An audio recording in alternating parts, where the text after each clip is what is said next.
and welcome back to By Myself But Not Alone. This is episode 13, Buffalo, New York. So the morning after the Philly show, I woke up fairly early, got my stuff together, checked out of the hotel there in Allentown, headed out to find a McDonald's before hitting the highway for Buffalo. I thought really hard about running over to Bethlehem and taking a quick peek because I hadn't been there in so long, but I was certain I would find something that would put me way off schedule, and I decided against it. I was sitting there in the McDonald's parking lot letting my coffee kick in. I took out my phone so I could ask the Google lady how to get to Buffalo, and it hit me. I had forgotten one important thing. I didn't get my postcards. So I went ahead and put Bethlehem in the phone.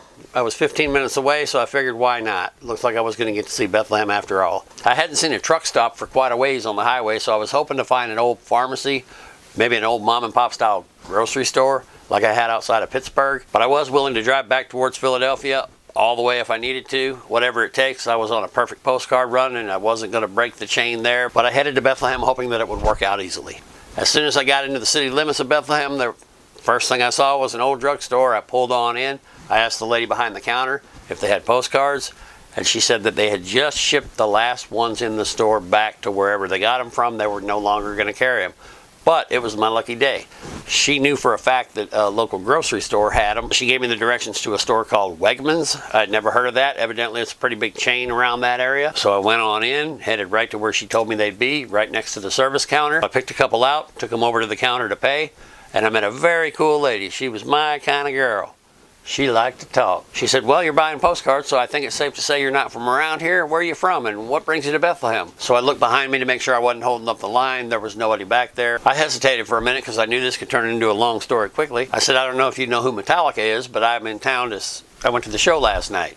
And she said, oh, heavens, yes, I know who Metallica is. My kids were at that show. She has a son and a daughter who both went to the show. Her son is the huge fan. It turns out he's exactly my age, and he's been a fan since high school, so she knew all about who Metallica is. I had told her I was from near St. Louis, and she couldn't believe. She shook her head, and she just couldn't believe I'd come all that way for one concert. So I went ahead and told her it wasn't just one concert, it was 7, and I gave her the 2-minute version of the black ticket. She was really listening. She seemed to be very interested. She couldn't wait to ask her son if he knew anything about the black ticket. When I told her that I was going to do everything I could to see all the shows on the tour, she said she had a friend whose son did the exact same thing with Dave Matthews. She said over time she's heard of other people doing similar things, and she can never figure out why people would want to go to the same concert night after night after night. Doesn't it get old hearing the same songs over and over? I told her that's a very common question. You wouldn't believe how often I get asked that. She said, I just can't understand why you'd go to all those shows of any band. It doesn't matter if it's Dave Matthews or Metallica or whoever. She had heard of other people doing similar type things. I said, well, it's not all about the music, and quite often the music is secondary. I mean, it's fun when you end up at the show and you get to see your friends. There's a lot of people that do this. I explained all that to her. And I said that the trips to the shows provide a never-ending series of interactions. You get to meet all sorts of people from all sorts of backgrounds everywhere you go. People you otherwise wouldn't get to meet. For example, if I hadn't come to Pennsylvania to see Metallica, I wouldn't have had the good fortune of meeting you. She smiled real big and I said, there's a good chance you and I are never going to see each other again. But I don't think I'm ever going to forget talking to you. She smiled even bigger and she said, now that makes sense. Now, I can't wait to get home. I'm going to call my friend and I'm going to tell her I think I finally understand what you guys are up to. She gave me my change, told me to be safe in my travels. I told her it was really nice talking to her and I headed to the car. I sat out there, filled out my postcards, mailed them, headed to Buffalo. Now the only reason I'm telling you about that lady is it's been over a year and I can remember it as if it were yesterday. I can picture her clearly. And these trips, the travels to and from the Metallica shows, they're just full of people all along the way. Some of them you forget the minute you walk away, but some of them you don't ever forget. Those exchanges are everywhere all along the way, and I consider them to be some of the many gifts given to me by my black ticket and the whole black ticket experience. Once I finally got on the highway, the trip took 5.5, maybe 6 hours to get to Buffalo, and it was just an incredible trip. It was a very peaceful trip. It was beautiful scenery, and it kind of reminded me of the Dakotas. It was so wide open. You could just look down the road for miles. The whole trip was full of big slow curves and then long straight shots and then rolling hills.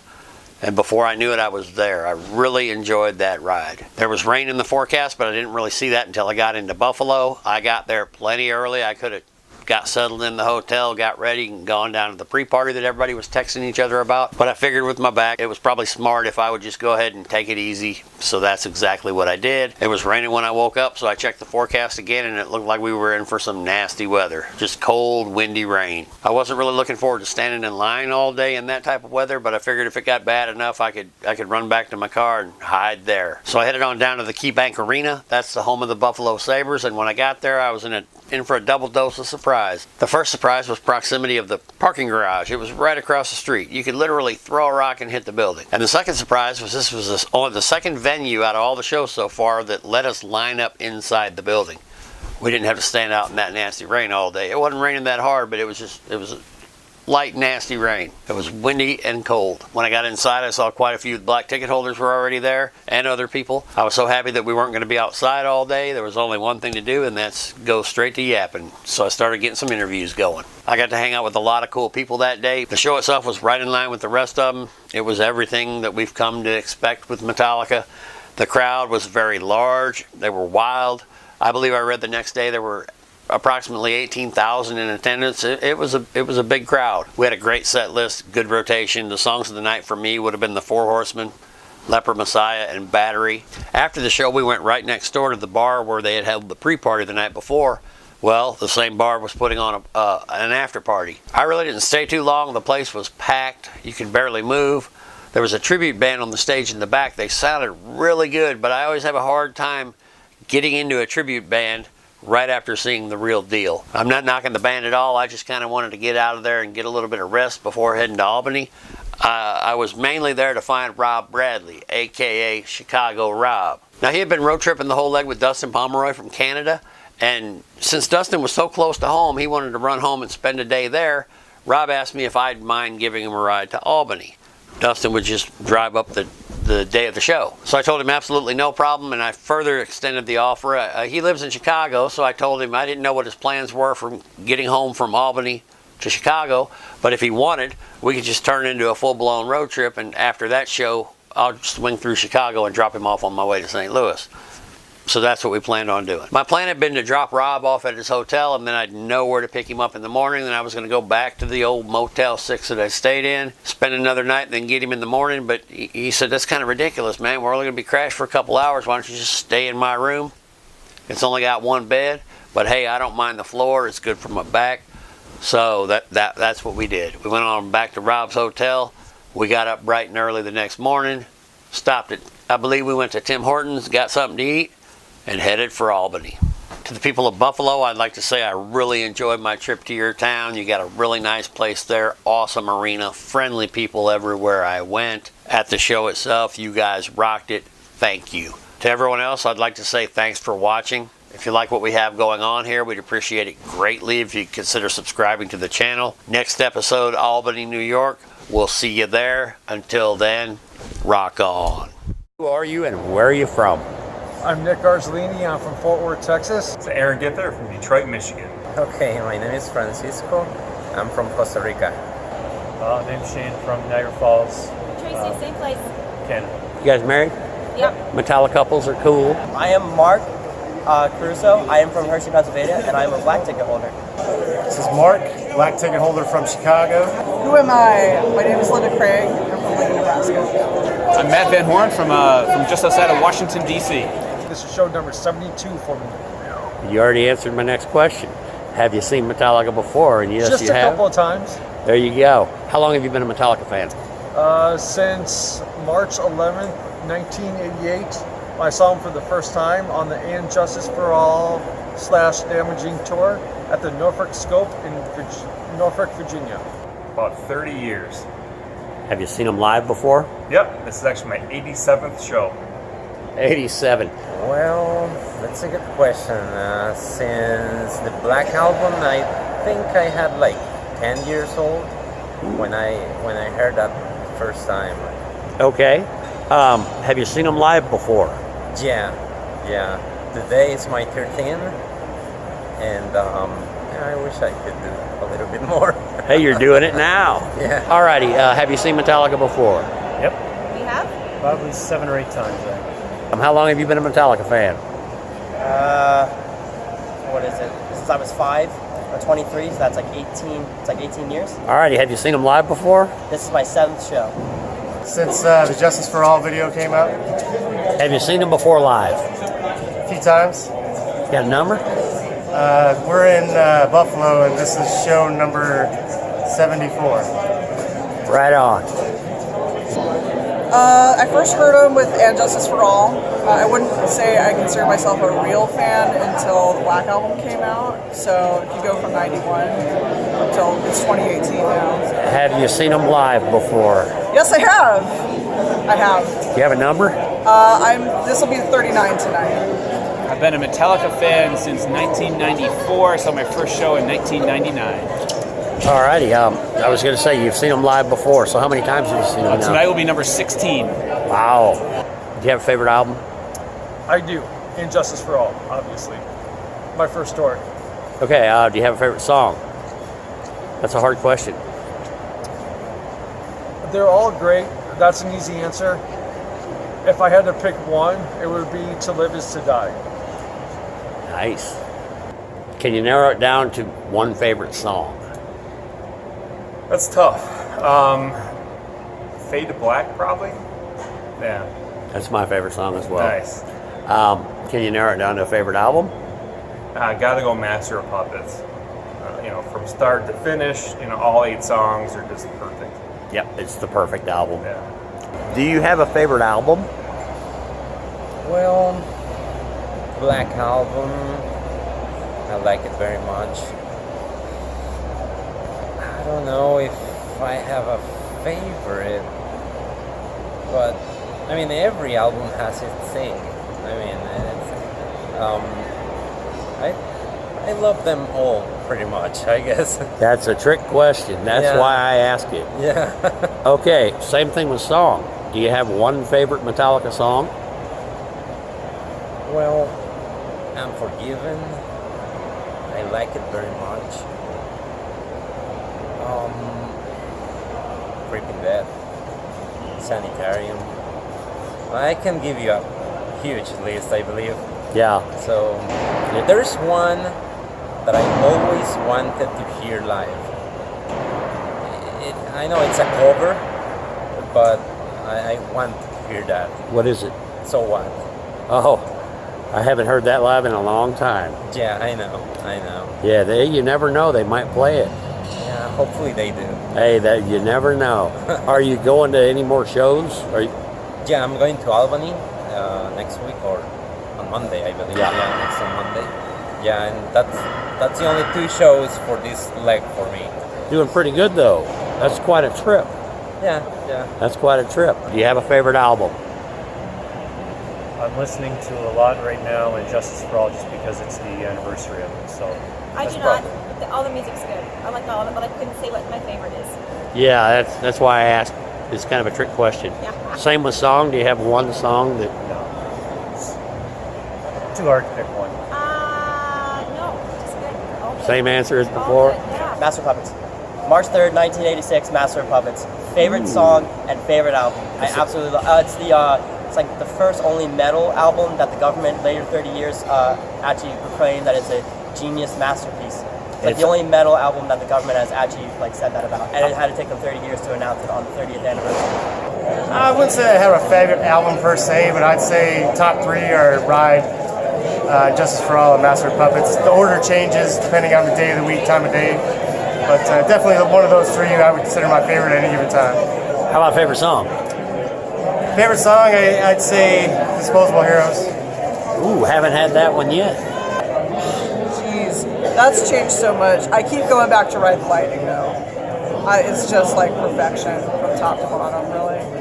Can you name? Can you narrow it down to a favorite song? My standard pat answer for that was, even though I just said Ride the Lightning is my favorite album, I used to say Master of Puppets, but you know what? I think you can't get any better than For Whom the Bell Tolls, really. Ride the Lightning. Favorite song? Favorite song is Creeping Death, hands down. Although, close second to Nothing Else Matters. My wife and I, when we got married, we walked out to the Apocalyptica version of Nothing Else Matters. Alrighty, do you have a favorite band member, past or present? I have 2. I love Lars's personality. He's outgoing and in your face and very social, but I like the shyness and the reservedness of Kirk, because I think both guys have attributes that I have as well. Favorite band member, past or present? You can go all the way back to Ryman Governor if you want. I gotta go James. You know, I think the lyrics, you know, out of the Metallica music, I think the lyrics are, you know, really just a huge part of it, and they mean a lot. So I have to say James is probably the coolest and, you know, my favorite member for sure. Well, I used to like a lot Jason. Yeah. Jason's very cool. Yeah, and last time in Costa Rica I had the meet and greet, and I was amazed with Lars. I loved that conversation. So Yeah. Was, He gets a bad rap. A lot of people, yeah, but he's very nice. yeah, he's Very, very nice. he's very cool as well. They're all cool. Probably James. And Jason too. I like Jason. Jason's very cool. They're all cool. We watched the documentary that they had made, and all interesting. All of them. Yeah, different Okay. reasons. Great answer. Favorite band member, past or present? You can James. go all. Oh, you already know. James. I was gonna say you can go back and say Dave if you want. James. No. Okay. James. What do you think his, his inspiring words? I probably when he when I watched the VH1 documentary, or even like the VH1 biography, then the VH1 documentary when Metallica Rules the World, when James was talking about how he got lit on fire and like some of his other things, and he just laughed about it and he said, "That's just a challenge for me." He's like, "I broke my arm, that's a challenge. I got lit on fire, that's a challenge. I broke my arm again, that's a challenge. I went through sobriety, that was a challenge." And I had to battle depression, getting bullied for listening to metal music, my abusive father, and I have all, and you know, like, and I was really low, and the fact that like James said, like he faced death in the face, and he said that was just a challenge. that James Hetfield laughed, and I was like, I can do that. Favorite band member, past or present? I can't answer that. I like them all. Favorite band member? Past or present? Oh God, I never got to see him with Cliff. I don't have a favorite member. I mean, I think Metallica is kind of the epitome of a band where like each of the four guys brings something that can't really be replaced. So You're giving me goosebumps. I'm a big Jason fan. Yep. Big Jason fan. Okay, so you've seen Brewer. What did you think when you heard the Brewer was opening up? You know, what was your initial thought? I thought it was a great. I apologize. I didn't mean to cut you off. No. I thought it was a great idea, in theory, because I did see Jim Brewer at the 30th anniversary Fillmore shows in San Francisco a few years back. He was awesome. I was falling down laughing because we were standing. He put on a great show that night, but I was a little concerned on if he could hold the attention of an arena full of rabid Metallica fans. So what do you think now that you've seen him? The first night, I was entertained. He held my interest. So I will reserve opinion for the rest of however many times I end up seeing him. Well, I know you've seen him before. So before you saw Jim, you know, opening up for Metallica, can you tell us what you thought before, and then after having seen them, what did you think? Yeah, I was actually pretty excited. I saw Metallica in Bonnaroo in 2008, and Chris Rock opened up for him. So I thought it was a really cool thing to have a comedian come out and get the fans kind of prepped. Opening bands, sometimes they're good, sometimes they're not. So I thought it'd be something cool to have, you know, a little different thing opening. And I think he's been great. After seeing it a couple times, he really tweaked the performances to be pretty sharp and pretty tight. Yeah, I like him. Well, do you know what? The other day, talking with one of the guys here, I saw a video of people throwing him stuff and yelling at him like if they don't like him, and I was like, what the fuck? So, I mean, the guy is nice. He's doing his job. Maybe I'm not a huge follower of him, but I like him. So you open-minded about it. Yeah, why not? I mean, well, we're used to expect to have a band opening, but what's the deal? It's a different thing. I mean, it's not always the same thing. So So I like the idea. Let's Okay. see. I've never seen him before that I recall. I believe I probably see him on the Orion Festival, but never seen him doing a show. So we'll see. How about Brewer? What do you think about that? Opening I love up. that idea. Because on the one tour, I think it was '91, they had the movie ahead of the concert, which was cool. But this is kind of more interactive, same effect. And he is funny. I was just telling the security guys to search his early party in the stomach routine because it's hilarious. Yep. Open-minded about the whole thing. Yep. Yep. I like Brewer. I think he's a little over. I think he's a little too much at times. Okay. But he's what. I mean, about what he's doing here.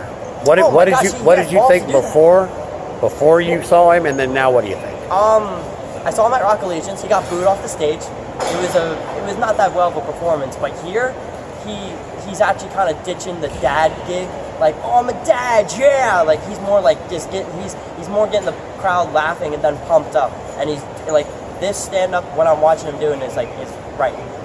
And he's a really nice guy. I mean, I've known he's always been a nice guy. Yep. I mean, I saw him during the Whiplash experience. He comes over, takes pictures of you. Like, he comes up and takes pictures. He's like, hey, man, did you like the show? This is your first show? What you doing? Like, he's He's a very legit. interactive guy. Yep, I agree. Hey, okay. Sorry, we got distracted by something. So what do I think of Brewer? Before you saw him, and now what do you think about Okay, him? well, my first introduction to Brewer was Half Baked, which is hilarious, one of the greatest movies ever. And I first saw him when he opened for Metallica at the Vancouver shows when they filmed Through the Never, and that was a good experience. I thought he killed it there. I laughed my ass off. He did that bit with the Metallica kid Ian, and it was funny. I met Ian's dad, who he calls himself Metallica Dad now, in Saskatoon, which was kind of interesting. So that was my first Metallica Brewer experience, and then. Well, actually, I met him at Orion #1. He was emceeing the Met Club Tents, fan question interview portion. So that was an interesting experience. I'll just leave it at that.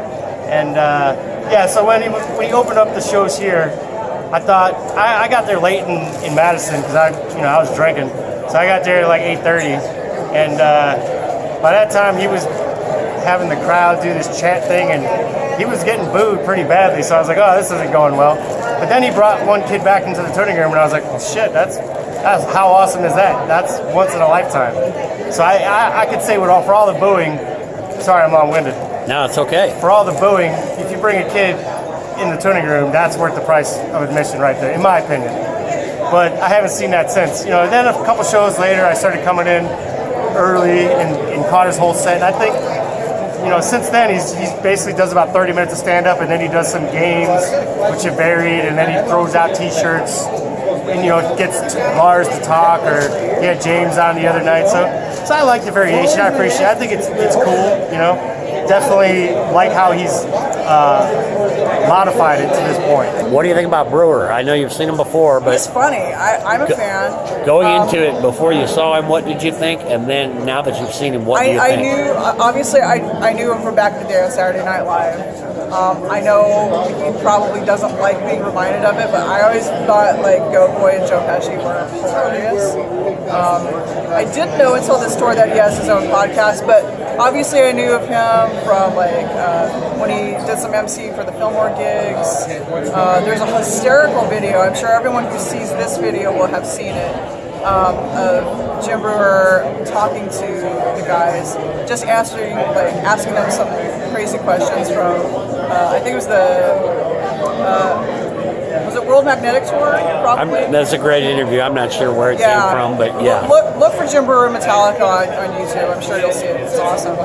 So I didn't know a ton of Jim Brewer before I saw him. I seen his little Go to Slayer concert skit before. I thought it was pretty funny. And then seeing him here, I think he does a really good job. He recycles the same material, but it's no different than a band playing the same stuff every night. But no, he does a real good job. He plays the audience well. He does a good job of trying to be relevant for the audience. And personally, I think it's funny. I think he does his impressions are spot on. Yes, former friend of mine, he has passed away. He was my next door neighbor when I lived in Virginia Beach. He turned me on to them, cassettes and vinyl. I do have a brother. Isn't the biggest. He knows who Metallica is. Not a huge fan, but I credit my next door neighbor as turning me on to them. But the following them around, that lifestyle came from me. No one taught me that. Do you have one person in your life that you credit with turning you on to Metallica in the first place?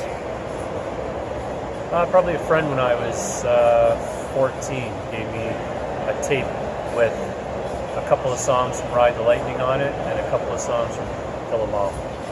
And I would listen to it in my garage. Him. There you go. I kind of thought that was coming. I will credit. I don't. This is stupid, but I don't even know his name.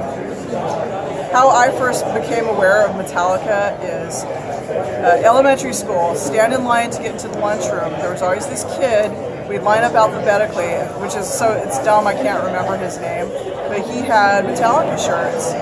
I first learned of Metallica by staring at this kid's back in the lunch line. So if not for him, and if not for the one video premiering on MTV, and then going to my local library and checking at Justice for All out from the library, you can credit all of that for me like figuring out who Metallica is. Yeah, so one person might have his name is a guy named Nick Chattel. He actually has his own band now called Not an Airplane. But back in my freshman year of high school, we were playing high school hockey together, and he gave me the Black Album. And I didn't know Metallica from nothing in 1994. He handed me the Black and said, I didn't really like it. Here, you have this. Changed my life, hands down. So do you have a collection? Absolutely. Do you have one favorite? What's the highlight of your collection? My highlight of my collection is something my mother-in-law created for me. It's a shadow box that has 8 pictures from my meet and greet that I won with the fan club in 2009, December 12th, 2009, at the HP Pavilion in San Jose, California. With the drumsticks I got that night from Lars on the stage, the city-specific shirt, what I had signed, and my pictures from the meet and greet. That's my cherished possession in this whole world. Do you have a Metallica collection? I do. Do you have one standalone piece that is the foundation of your collection? The crown jewel. Yeah, I have a Kill 'Em All record that was signed in '85 by the band, including Cliff. So I think that's probably my centerpiece. Do you have a Metallica collection? Yeah, I do. Do you have one item that stands above all others? It's your favorite item. Oh, that's a hard question. That's why I ask it. Maybe. Well, maybe not that hard. The items that I have signed up from the meet and greet, so those are my favorites because those are the most valuable things for me, I guess. Do you collect? Do you have a Metallica collection? Sure, yeah. Do you have Lots of stuff. Do you have one piece that stands high and above the rest, the foundation of your collection? I have a couple. I've got the Zorlak skateboard. You've got that. Whoa. And I've got the white one, which was rare. And that actually got used. I bought it when I was, again, 15. And I just got the Grinch ESP guitar, which is rare too. There's only about 280 of those. And that stuff's half yours? Yeah, it is now, yeah. Of course it is. Maybe I could make an argument for the skateboard, but not. Maybe. There you go. Do you have a Metallica collection? Yes. Do you have one item that stands high and above all your other items? I recently just got this. I recently just got this at Philadelphia. In 2017 when Metallica came to Philly, and I remember James came up to do Seek and Destroy, and he was talking, and I had a poster, and James Hetfield is my hero, and I just started like freaking out over him. And then right around when they're playing Seek and Destroy, before he plays, he goes, hi, okay, I'll talk to you later. I'm busy now. I'll get back to you. And it's on the live album if you buy it on the store. And a year later, I'm jamming out to For Whom the Bell Tolls, and he looks at me and he laughs and he comes up to me and he's like, "You're funny, dude. I remember you." And he personally handed me a pick into my hand. That pick, and like it's different when you like get it from a staff member or you pick it up from the ground. But he came up to me and like gave it to me personally. I think that for me stands out. I think out of all of them. Do you have a Metallica collection? Oh yeah. Okay, do you have one standalone, this is my holy grail? What's your favorite collectible that you own? Man, that's a tough one. I would say my favorite bootleg that I own is the February 7th, 97 4 members only silver CD. That was my second Metallica show, and I got the bootleg like a couple months later. And nobody else I knew had it. And this, we're talking the 90s, so I was able to listen to that show. Man, did that thing sound smoking back. It still sounds smoking. And so that was like my holy grail bootleg. Still got it to this day. I don't know if I'd have a holy grail Metallica item. I would say if I had one, it's the fan cans. In fact, I'm wearing a piece of one of the fan cans right now. I'm just a huge fan of the fan cans, all things fan can. And then when the Met Club did the garage can sales, or whatever they were called, I can't remember now, but I'd buy that shit for days. Okay. So that's my favorite. 70 some shows, 70 how many? 72. This is number 72. 72 shows. Why do you keep doing it? Is the music that good or is there more to it? It's developed. The music gets better with age, like any fine wine, liquor. Honestly, what keeps it going for me is the friendships that I've created and the stories I talk with my friends while waiting in line, the friends I've made in other cities, other countries. We share stories. We stay in communication off and on, but it's seeing the same faces. Those are my friends. Those are my family. The Metallica family is why I keep doing this. Okay, 87 shows. Why do you keep doing it? Is the music that good or is there more to it? It's definitely more. I think the music is secondary. I actually think the band is secondary. It's kind of all the interactions with the different Metallica family, all the friends that we made over the 20, 30 years, people have been following the band. And that's really like the coolest part. You see the same songs over and over and over. It's kind of the same show, but really it's the interaction and the bonding of all of us. Metallica family. Exactly. So you've seen them. This will be your 13th show. Why do you keep coming back? Is the music that good or is there more to it? Well, there's several things. It's, of course, Metallica, the music, and knowing, going to new places, looking around to new cities. But I think the greatest thing is the people. Because I've seen this bunch of people that it's around here that follow Metallica as well, and everybody knows each other. And they're good friends, and now for example, I found out that Frank is here, and I met him in 2009 in Tampa, and he reminded me, and it's like I don't know, 9 years. So I love that thing. I mean, there's a lot of people that are friends with me because of that, and people that travels all around the world, and I mean, it's a crazy thing, but it's so nice.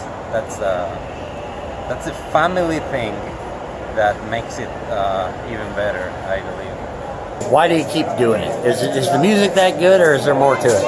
Well, absolutely there's more to it. For one, every show is a party. For two, hell yeah, I love the music. And for three, seeing some of the same faces I've seen for years is always awesome. So it's all bonus. It's all a big bonus. All right. Shows are just a formality. Okay, you said this would be your 16th show. 16th show. Why do you keep doing it? Is the music that good or is there more to it? The music, to me, the music is that good, but it's also the experience. Actually being out here with the Black Ticket, like I've made in the last week on this tour, I've made 50 new friends I didn't know before this week, and they're the guys and gals who I will be friends with forever now. And it's that community, and it's just the feeling that everyone gets from music. And I've heard Enter Sandman 16 times live. I'll see another 50 if I can. I love it every time. If the band members themselves would happen to see this at some point in our future, do you have a message for them? Yes. I love you. Your fans love you. don't ever quit this.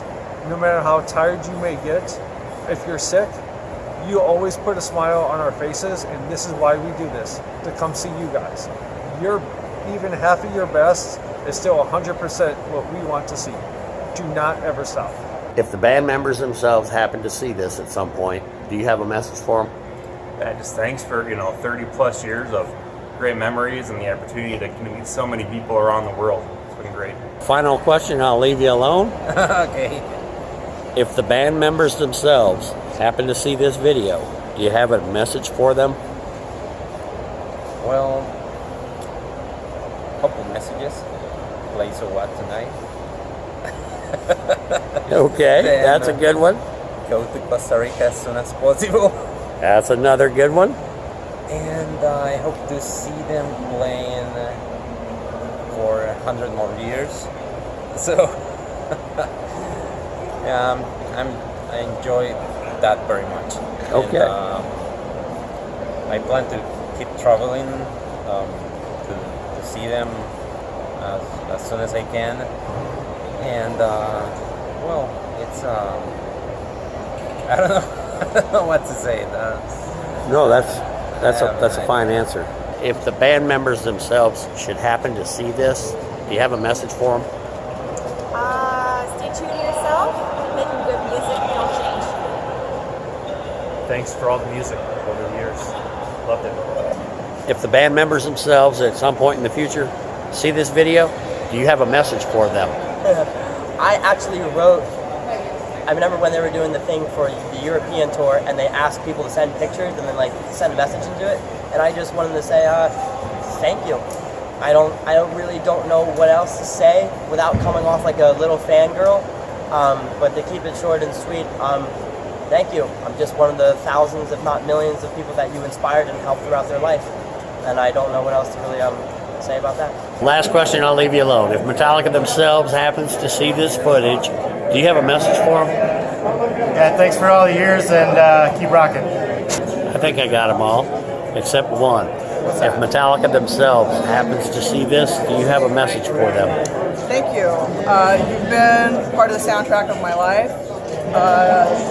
You brought a lot of joy to a lot of people, and I know that what you do brings joy to you too, and I just want to say thanks. If the band members themselves would see this footage at some point, do you have a message for them? I do. I have a message. I said I have a 6-year-old daughter who is she's the most jealous person in the world that I'm here and she's not. So give us another 1 or 2 good North American tours so I can bring her as well. Want to give her a shout out? That'd be the way to go. Yeah, this is for Lexi. She can't wait to see you guys.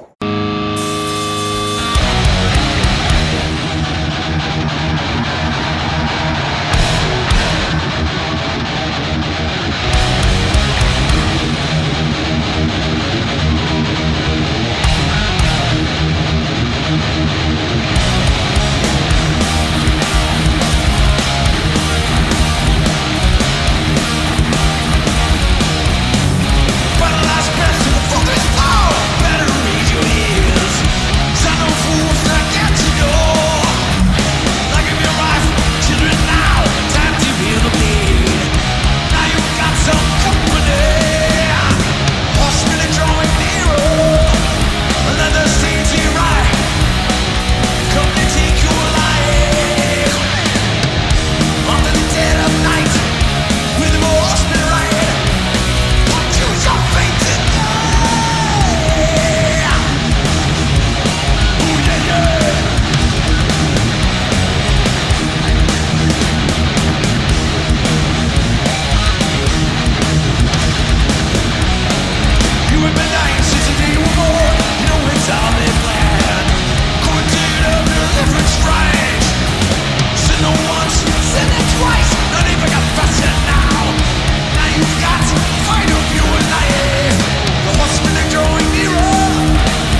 my friend Kirk.